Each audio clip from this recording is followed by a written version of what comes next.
नमस्कार दोस्तों, मेरा नाम है आयुष और आज के इस वीडियो में हम बात करने वाले हैं हिंदुस्तान पेट्रोलियम कॉरपोरेशन लिमिटेड के बारे में, जिसको हम HPCL या शॉर्ट फॉर्म में HP भी बोलते हैं। आप सभी लोगों ने इस कंपनी का नाम तो सुना ही होगा।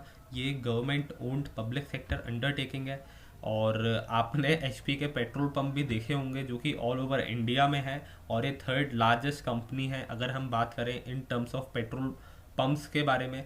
तो आज हम इसी कंपनी के बिजनेस मॉडल के बारे में बात करने वाले हैं दोस्तों, कि भाई बिजनेस कैसा है इसका, कैसे पैसे कमाती है ये। एक छोटा सा फंडामेंटल एनालिसिस करेंगे जिसमें हम इनकम स्टेटमेंट देखेंगे और लास्ट में मैं आपको टेक्निकल एनालिसिस चार्ट्स को दिखाऊंगा और फिर हम बात करेंगे कि भाई इसमें अभी कोई बाइंग पोजीशन बनती है कि नहीं बनती है। तो यही सारी चीज़ों के बारे में हम बात करेंगे इस वीडियो में। अगर दोस्तों, अगर मैं ऑयल कंपनीज की बात करूं तो उसको आप 3 सेगमेंट में डिवाइड कर सकते हैं। जो पहला सेगमेंट है वो ऑयल एक्सप्लोरेशन है, जहां पे कंपनी ज़मीन में गड्ढा खोद के क्रूड ऑयल को निकालने की कोशिश करती है, समुद्र के अंदर भी जो क्रूड ऑयल रहता है उसको निकालने की कोशिश करती हैं। तो ये जो ऑयल एक्सप्लोरेशन वाला सेक्टर है इसमें ऑयल इंडिया लिमिटेड और रिलायंस इंडस्ट्रीज लिमिटेड जैसी कंपनीज हैं।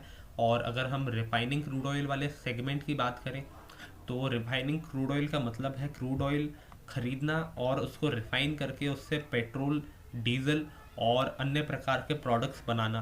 तो अपनी जो SPCL, BPCL ये जो कंपनीज हैं ये रिफाइन करती हैं क्रूड ऑयल को और साथ ही में उसकी मार्केटिंग करती हैं दोस्तों। मार्केटिंग का सीधा सीधा मतलब है वो पेट्रोल पंप के थ्रू अपना ये जो क्रूड ऑयल है उससे पेट्रोल और डीजल बनाकर सेल करती हैं कस्टमर्स को। तो दोस्तों HPCL जो कंपनी है वो ऑयल रिफाइनिंग में है और मार्केटिंग में है पेट्रोल और डीजल जैसे ऑयल्स की। अब अगर हम इन कंपनीज के मार्जिन के बारे में बात करें दोस्तों तो मार्जिन यहाँ पे बहुत कम रहता है। ये जो कंपनीज है बस 3 से 4% मार्जिन कमाती हैं और उस पर काम करती हैं, लेकिन जो वॉल्यूम रहता है वो काफ़ी ज़्यादा रहता है ऑयल के बिकने का। इसी वजह से ये जो कंपनीज हैं इन्हें इसके बावजूद भी अच्छा प्रॉफिट हो जाता है। अब अगर हम बात करें कि भाई इतना ज़्यादा ऑयल ये लोग बेचते हैं लेकिन क्या इनके पास रिफाइन करने की कैपेसिटी है उतनी, तो दोस्तों ऑयल रिफाइनिंग की कैपेसिटी HPCL के पास इतनी ज़्यादा नहीं है। लेकिन ये लोग मार्केटिंग और सेलिंग करने में बहुत बढ़िया है। ऑयल की पेट्रोल पंप काफ़ी सारे हैं तो ऑयल काफ़ी ये लोग बेच लेते हैं, लेकिन जब ऑयल ख़रीदने की बारी आती है या रिफाइनिंग की बात आती है तो इन्हें रिलायंस इंडस्ट्रीज लिमिटेड जैसी कंपनीज पे डिपेंड रहना पड़ता है यहाँ पे।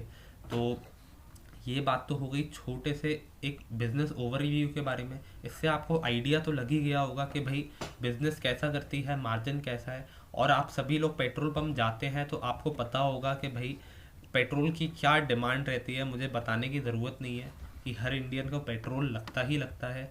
अब अगर मैं HPCL का एक छोटा सा ओवरव्यू देखूं यहाँ पे, तो हमें उसके लिए टिकर टेप पे देखना पड़ेगा। यहाँ पे आप देख सकते हैं कि भाई जो शेयर का प्राइस है अभी वो 212 रुपये 90 पैसे है। टिकर.com पे ऐसा दिखा रहा है, टिकरटेप.com पर। अगर हम मार्केट कैप की बात करें दोस्तों तो मार्केट कैप यहाँ पे 35,000 करोड़ रुपए है दोस्तों, 35,000 करोड़ रुपए। ये कंपनी थोड़ी सी छोटी है साइज़ में अगर हम कंपेयर करें इंडियन ऑयल कॉरपोरेशन से और BPCL से। यहाँ पे अगर मैं इन्वेस्टमेंट चेकलिस्ट देखूँ टिकर टेप की तो FD से बढ़िया रिटर्न दिए हैं। डिविडेंड भी बहुत अच्छा प्रोवाइड करता है क्योंकि एक PSU स्टॉक है तो डिविडेंड प्रोवाइड करता है।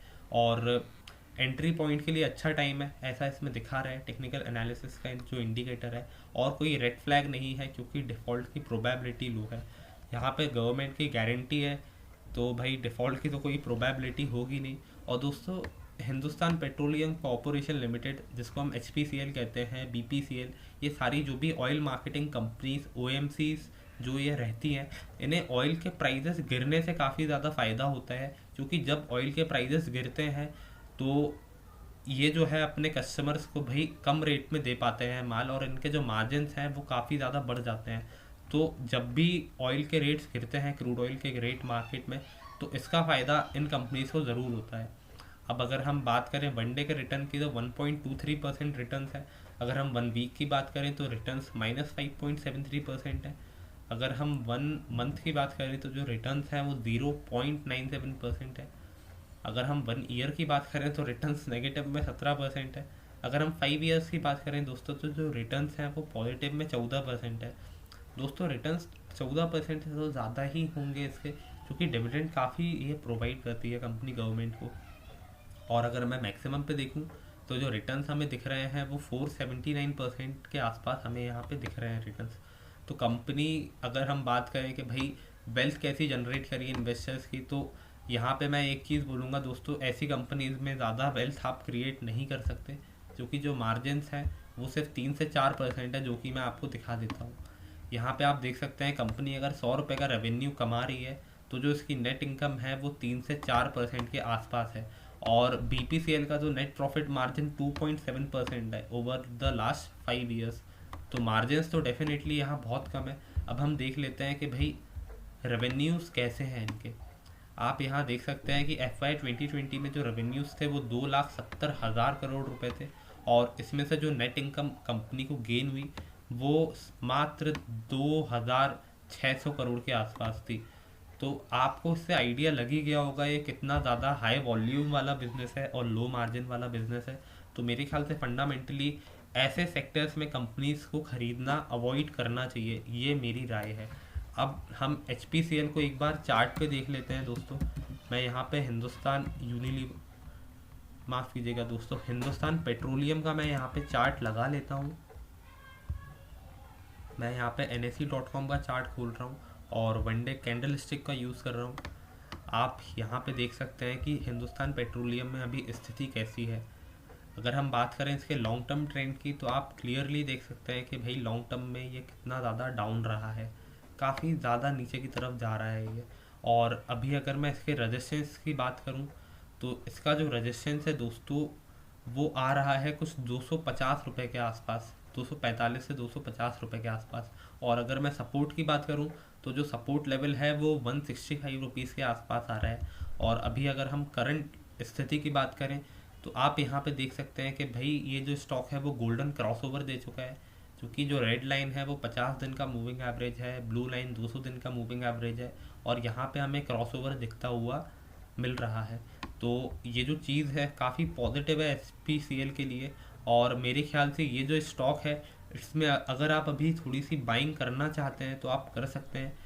मुझे ऐसा लगता है कि ये जो स्टॉक है अभी कुछ समय में थोड़ा सा ऊपर जाना चाहिए।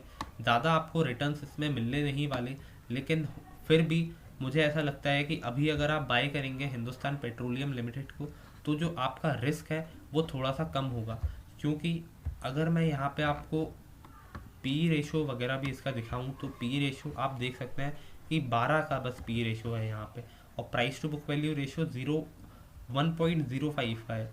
तो डिविडेंड यील्ड भी अच्छी है। सेक्टर का जो पी रेशो है वो 23 का है, उससे अगर हम कंपेयर करें तो यहाँ पी रेशो काफ़ी कम है इस कंपनी का।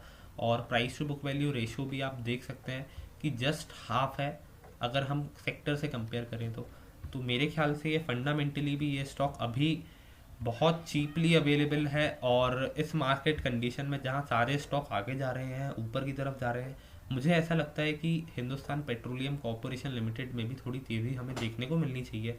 तो दोस्तों ये था आज का छोटा सा एनालिसिस HPCL के बारे में। नीचे कमेंट करके बताइएगा कैसा लगा आपको ये वीडियो, लाइक कीजिएगा इस वीडियो को, सब्सक्राइब करिएगा हमारे चैनल को, and thank you for watching this video.